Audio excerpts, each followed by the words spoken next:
Hello and welcome friends आज की इस वीडियो में जानेंगे हम यूपीपी पुलिस के फॉर्म को फिल करना कि कैसे हम बिना गलती के उस फॉर्म को फिल कर सकते हैं। क्योंकि गलती हो जाती है तो बहुत ही ज़्यादा परेशानी आती है सामने।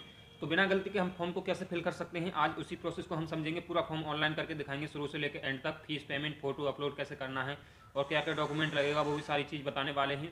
कहाँ क्या फिल करना है सब कुछ बताने वाले हैं। तो इस वीडियो को एंड तक जरूर देखिए। इस वीडियो को देख करके आप कोई भी गलती किए बिना फॉर्म को अपने ऑनलाइन कर सकेंगे, जिससे कि आपको आगे कोई प्रॉब्लम ना आए। तो चलिए वीडियो शुरू करते हैं। मैं आपको लेकर चलता हूं लैपटॉप की स्क्रीन पर, वहां पर मैं आपको समझाऊंगा कि कैसे फिल करना है फॉर्म को।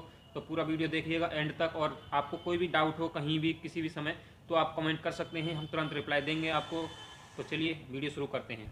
तो यहाँ पर अपने कंप्यूटर में या मोबाइल में कोई भी ब्राउज़र को खोल लेना है। यहाँ पर मैं क्रोम ब्राउज़र को खोल रहा हूँ एंड उसके बाद लिंक की डिस्क्रिप्शन में दी हुई है, आप उसके थ्रू भी डायरेक्ट यहाँ इस साइट पर पहुँच सकते हैं, या फिर आपको हमारी इस साइट से भी पहुँच जाएंगे। ये भी लिंक आपको डिस्क्रिप्शन में मिलेगी। और यहाँ पर आपको क्लिक करना है यूपी कांस्टेबल 2023 ऑनलाइन, इस पर क्लिक करना है। तो इस तरीके से आपके सामने साइट खुलकर आएगी ये। और यहाँ पर दिख रहा है आपको अप्लाई ऑनलाइन का बटन, इस पर आपको क्लिक करना है। उसके बाद क्लिक करने के बाद यहाँ पर आ जाएगा, आपको यहाँ पर पर्सनल डिटेल भरनी है आपको। तो यहाँ पर देखिएगा, यहाँ आवेदक का पहला नाम आपका नाम मान के चलिए, यहाँ पर जगपाल है तो मैं यहाँ पर जगपाल डालूँगा। और लास्ट नेम है आपका यादव, तो यहाँ पर यादव डालना है। एंड आपका नाम यहाँ पर फुल नेम डाल देना है, यानी कि जगपाल यादव। आपका जो भी नाम है वो डालेंगे। मान के चलिए आपका नाम है जगपाल सिंह यादव, तो आपको सिंह इसी कॉलम में लगाना है। एंड यहाँ पर आपको लास्ट नेम डालना है। एंड यहाँ पर आपको कैलेंडर से अपनी जन्मतिथि को सेलेक्ट कर देना है, आपकी जो भी जन्मतिथि है। यहाँ पर आपको पिता का नाम डालना है, पूरा नाम। और यहाँ पर अपनी माता का नाम डालना है आपको। जो भी आपकी हाई स्कूल की मार्कशीट में दे रखा है उसी के अकॉर्डिंग आपको ये फॉर्म फिल करना है। और यहाँ पर अपने जेंडर को बताना है, लिंग या फीमेल। उसके बाद यहाँ पर आपको मोबाइल नंबर डालना है। यहाँ पर मोबाइल नंबर को कंफर्म करना है फिर से। यहाँ पर आधार कार्ड को डालना है, ये रिक्वायर्ड नहीं है। आपको यहाँ पर दिख रहा होगा रेड मार्क, ये वाला नहीं है। तो अगर आपके पास आधार कार्ड है तो डालिए, अगर नहीं है तो नहीं डालना। यहाँ पर मेल आईडी को डालना है, यहाँ पर मेल आईडी को कंफर्म करना है। एंड यहाँ पर नेशनलिटी को सेलेक्ट करना है, आप इंडियन है तो इंडियन पर रहना है। उसके बाद यहाँ पर देखिए अदर इन्फॉर्मेशन, यहाँ पर ध्यान से देखिए, यहीं पर सबसे मेन चीज़ है। उसके बाद यहाँ पर पूछ रहा है क्या आप उत्तर प्रदेश के मूल निवासी हैं। तो आप उत्तर प्रदेश के मूल निवासी हैं तो यस करेंगे। अगर आप किसी अन्य स्टेट से इस फॉर्म को फिल कर रहे हैं तो यहाँ पर आप नो करेंगे। तो यहाँ पर देख लीजिए आपको अपना राज्य चुनने के लिए आ जाएगा। तो यहाँ पर हम उत्तर प्रदेश से हैं तो उत्तर प्रदेश पर यस करके इस तरीके से करेंगे। और यहाँ पर देखिएगा ओबीसी वगैरह में आप अपनी आयु में छूट लेना चाह रहे हैं, एससी ओबीसी एसटी में, तो आप यहाँ पर यस करेंगे, वरना नो करेंगे। नो करते ही यहाँ पर देखिएगा सिर्फ जनरल कैटेगरी खुलेगी। अगर आप यहाँ पर यस करेंगे तो ही आप इसमें फॉर्म ऑनलाइन कर पाएंगे।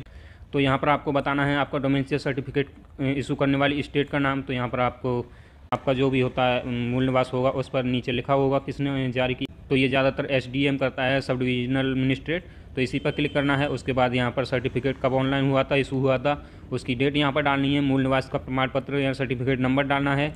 और यहाँ पर होम डिस्ट्रिक्ट यानी कि जनपद डालना है। उसके बाद यहाँ पर आपको कैटेगरी सेलेक्ट करनी है, आप कौन सी कैटेगरी से आते हैं, general, SC, ST, OBC, EWS से। तो यहाँ पर वो सेलेक्ट करना है आपको। उसके बाद यहाँ पर 17 नंबर पर क्या आप उत्तर प्रदेश सरकार के कर्मचारी हैं या आपके पास आवश्यक प्रमाण पत्र है। अगर आपके पास है तो यहाँ पर येस करना है और यहाँ पर अपनी जानकारी फिल करनी है। अगर नहीं है तो नो करना है। क्या आपने होमगार्ड में न्यूनतम 3 वर्ष की सेवा की है। अगर आपने की है तो यहाँ पर येस करना है और आपकी अपनी डिटेल यहाँ पर फिल करनी है। अगर नहीं की है तो नो करना है। क्या आप भूतपूर्व सैनिक हैं। अगर आप भूतपूर्व सैनिक हैं तो यहाँ पर येस करना है, वरना नो करना है। एंड यहाँ पर एजुकेशन क्वालिफिकेशन की डिटेल देनी है आपको। यहाँ पर अपने बोर्ड का नाम बताना है। मानिए आपका बोर्ड जो भी है, यूपी बोर्ड है तो यूपी बोर्ड लिखना है यहाँ पर कुछ इस तरीके से। एंड यहाँ पर उत्तीर्ण का वर्ष बताना है, कब आपने पास किया था इसको। यहाँ पर साल और महीना बताना है आपका जो भी है। उसके बाद यहाँ पर परिणाम में बताना है आपको, यहाँ पर पास लिखना है। उसी तरीके से यहाँ पर इंटरमीडिएट का भी बोर्ड बताना है, जो भी आपका बोर्ड है। उसके बाद यहाँ पर डेट बतानी है एंड पास पर क्लिक करना है। यहाँ पर रोल नंबर डालना है और यहाँ पर सर्टिफिकेट नंबर डालना है, यानी मार्कशीट का प्रमाण पत्र संख्या जो होती है वो डालनी है आपको। उसके बाद आपको यहाँ से आगे बढ़ जाना। अगर आपके पास ओ लेवल का प्रमाण पत्र है तो आपको यहाँ पर यस करना है और उसकी डिटेल यहाँ पर फिल करनी है, कौन सी अथॉरिटी ने जारी किया है, सर्टिफिकेट नंबर और सर्टिफिकेट का सीरियल नंबर वो यहाँ पर डालना है। अगर नहीं किया है तो नो करेंगे। और यहाँ पर आपसे पूछा जा रहा है कि आपने प्रदेश सैनिक में 2 साल तक की सेवा दी है। अगर आपने दी है तो यहाँ पर डालना है और उसके बारे में बताना है। अगर नहीं की है तो नो पर क्लिक करना है। एंड यहाँ पर क्या आपने राष्ट्रीय कैडेट को भी प्रमाण पत्र प्राप्त किया है। अगर आपने किया है तो यहाँ पर करना है क्लिक और यहाँ पर अथॉरिटी का नाम डालना है, यहाँ डेट डालनी है और उसका प्रमाण पत्र का संख्या डालना है। अगर नहीं है तो नो करना है। एंड उसके बाद यहाँ पर एड्रेस डालना है। एड्रेस में आपको 2 तरीके का एड्रेस यहाँ पर दिख रहा है, करस्पॉन्डिंग एंड परमानेंटली। एड्रेस, यानी कि अभी फ़िलहाल आप जहाँ रह रहे हैं वो एड्रेस यहाँ पर डालना होता है और परमानेंट एड्रेस यहाँ पर डालना है। अगर आपका दोनों सेम है तो यहाँ पर सेम एज करस्पॉन्डिंग एड्रेस पर क्लिक करना है, तो वो अपने आप ऑटोमेटिकली यहाँ पर फिल हो जाएगा। मान के चलिए यहाँ पर एड्रेस लाइन 1 है तो यहाँ पर अपने विलेज का नाम डालना है और एड्रेस लाइन 2 में अपनी पोस्ट को डाल देना है और आपका कस्बा गांव जो भी है वो यहाँ पर फिल करना है। यहाँ पर अपनी स्टेट को सेलेक्ट करना है, आपकी जो भी स्टेट है, और यहाँ पर अपने डिस्ट्रिक्ट को सेलेक्ट करना है और यहाँ पर अपने पिन कोड को सेलेक्ट करना है। उसके बाद यहाँ पर सेम एज करस्पॉन्डिंग एड्रेस पर क्लिक कर देंगे तो आपका वही एड्रेस यहाँ पर आ जाएगा। अगर आपका अलग है तो आप इस पर क्लिक मत कीजिएगा और इसको फिल कीजिएगा। एंड सारा कुछ भरने के बाद यहाँ पर प्रीव्यू और सबमिट बटन पर क्लिक करना है। उसके बाद ये फॉर्म आगे को फॉरवर्ड हो जाएगा। दोस्तों यहाँ पर मैं आपको एक बहुत ही इंपॉर्टेंट बात बताना भूल गया। यहाँ पर देखिएगा, आप यहाँ पर आकर के यहाँ पर आपको जाति सेलेक्ट करते हैं, अपनी कैटेगरी को सेलेक्ट कर, आपकी कैटेगरी अगर जनरल है तो जनरल वालों की कास्ट नहीं लगती है, यानी जाति नहीं लगती है। अगर आपकी कोई और कैटेगरी है SC ST OBC तो आपको यहाँ पर जारीकर्ता और अथॉरिटी का नाम बताना है। इशू किसने की है तो तहसीलदार ज़्यादातर यहाँ पर इशू करता है इसे, और यहाँ पर प्रमाण पत्र की डेट को बताना है एंड यहाँ पर प्रमाण पत्र के सीरियल नंबर और यहाँ पर एप्लीकेशन नंबर डालना है। यहाँ पर ये ज़रूरी नहीं है, चाहो तो डाल सकते हैं। एंड उसके बाद आपको यहाँ पर प्रीव्यू और सबमिट बटन पर क्लिक करना है सारी डिटेल फिल करके। तो चलिए मैं यहाँ पर कर देता हूँ ये जल्दी से, उसके बाद आगे बढ़ते हैं। उसके बाद आपके सामने इस तरीके का फॉर्म आएगा। ये प्रीव्यू है, यहाँ पर आप सारी चीज़ें चेक कर लीजिए, आपसे कोई मिस्टेक तो नहीं हुई है। यहाँ पर सारी चीज़ को एक बार फिर से चेक कर लीजिए। तो मैंने यहाँ पर सारी चीज़ों को चेक कर लिया है, सारा कुछ सही है। अगर आपसे कोई मिस्टेक हो गया है तो यहाँ पर एडिट रिकॉर्ड पर क्लिक करके आप उसे एडिट कर सकते हैं। अगर सारा कुछ सही है तो ये डिक्लेरेशन में आपको जो भी चेक मार्क दिए हैं सारे चेक मार्क पर क्लिक करना है कुछ इस तरीके से। एंड इस कैप्चे को यहाँ पर फिल करना है जैसा यहाँ पर लिखा है और यहाँ पर सबमिट एंड नेक्स्ट बटन पर क्लिक करना है। यहाँ पर OTP एक्टिवेशन होगा, उसके बाद ये आगे को फॉरवर्ड हो जाएगा। उसके बाद इस पंजीकरण संख्या को आपको यहाँ पर लिख के रख लेना है, यहाँ पर कॉपी कर लेना है। यहाँ पर ये OTP एक्टिवेशन के लिए आगे को फॉरवर्ड करना होगा। इसके बाद OTP आपके नंबर पर जाएगी, इसे यहाँ पर लिख के रख लेना है आपको, यही मेन चीज़ है। इसके बाद एक्टिव थ्रू OTP पर क्लिक करना है इस तरीके से और यहाँ पर वो रजिस्ट्रेशन नंबर डालना है हमें एंड यहाँ पर अपनी डेट ऑफ बर्थ को डालना है जो आपके हाई स्कूल में दी थी और OTP भेज दिया गया है तो उस OTP को यहाँ पर टाइप करना है।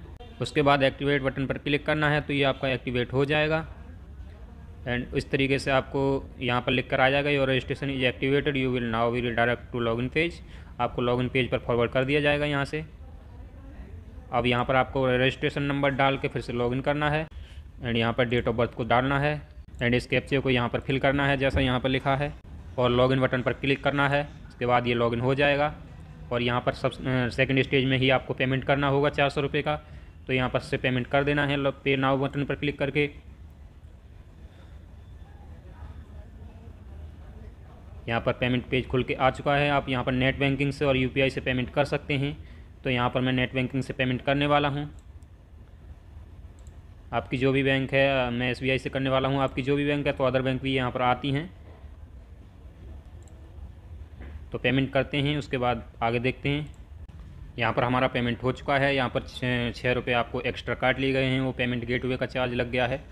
उसके बाद ये लॉगिन होकर यहाँ पर आ जाएगा। उसके बाद हमें यहाँ पर फ़ोटो अपलोड करना है। फ़ोटो अपलोड करना है आपको यहाँ पर JPG PNG फॉर्मेट में हो सकता है और JPEG फॉर्मेट में हो सकता है और सिग्नेचर भी आपको यही रहेगा। 20 से 50 KB के बीच में फ़ोटो आपको रखना होगा और ये भी 20 से 5 के बीच में रखना होगा सिग्नेचर को भी। एंड यहाँ पर हाई स्कूल की मार्कशीट को अपलोड करना है और यहाँ पर इंटर की मार्कशीट को अपलोड करना है। इनका साइज़ 20 से 100 KB के बीच में रहना चाहिए। ये भी PNG JPG JPEG फॉर्मेट में आप अपलोड कर सकते हैं। और यहाँ पर आपको कास्ट सर्टिफिकेट अपलोड करना होगा। यहाँ पर आपको मूल निवास यानी डोमिसाइल सर्टिफिकेट को अपलोड करना होगा। तो ये चीज़ अपलोड करने के बाद आपको यहाँ पर फाइनल सबमिशन पर एंड नेक्स्ट बटन पर क्लिक करना होगा। इसके बाद आपका फाइनल प्रिंट निकल आएगा। तो चलिए हम इन्हें करते हैं जल्दी से और आगे बढ़ते हैं। फ़ोटो की गाइडलाइन यह है कि फ़ोटो आपका 6 महीने से ज़्यादा पुराना नहीं होना चाहिए। हो सके तो आप नया ही खिंचवा लीजिए और वाइट बैकग्राउंड फ़ोटो का होना चाहिए। फ़ोटो क्लियर दिखना चाहिए। और सिग्नेचर को लेकर यहाँ पर ये है कि आपका ब्लैक पेन से सिग्नेचर होना चाहिए वाइट पेपर पर। तो उस तरीके से आपको ये अपलोड करना है। तो चलिए हम यहाँ पर जल्दी से कर देते हैं। और यहाँ पर मैं एक ज़रूरी बात आपको बताना भूल गया था। कास्ट सर्टिफिकेट जो है वो आपका 1 अप्रैल 2023 से बाद का होना चाहिए, उससे पहले का नहीं होना चाहिए। और मूल निवास का यहाँ पर कोई डेट नहीं, लेकिन हो सके तो आप नए ही बनवाना दोनों चीज़, इससे आपका फ़ायदा रहेगा। दोनों चीज़ नई बनवाओगे तो उसमें आपको कोई टेंशन वाली बात नहीं है। आपका निवास प्रमाण पत्र की यहाँ पर कोई डेट नहीं है। जाति की डेट जो है वो 1 अप्रैल 2023 के बाद का ही होना चाहिए। ओके, तो हम ये डॉक्यूमेंट अपलोड करते हैं, उसके बाद देखते हैं। ओके, तो हम यहाँ पर सारे डॉक्यूमेंट को अपलोड कर चुके हैं यहाँ पर। उसके बाद हमें final submission and next button पर क्लिक करना है। उसके बाद ये आगे को खुल जाएगा एंड हमारा ये फॉर्म कंप्लीट हो चुका है। एंड यहाँ पर हमारा फॉर्म पूरी तरीके से कंप्लीट हो चुका है। यहाँ पर प्रिंट एप्लीकेशन पर क्लिक करके हमें इसे प्रिंट करके रख लेना है।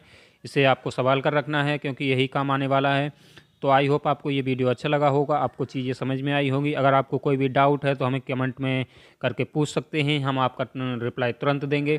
यदि आपको इस वीडियो से हेल्प हुई है तो इस वीडियो को प्लीज़ एक लाइक ज़रूर कीजिएगा और ऐसी ही वीडियोज़ के लिए हमारे चैनल को भी सब्सक्राइब करके रखिएगा। मिलते हैं नेक्स्ट वीडियो में किसी नई अपडेट के साथ। Thanks for watching.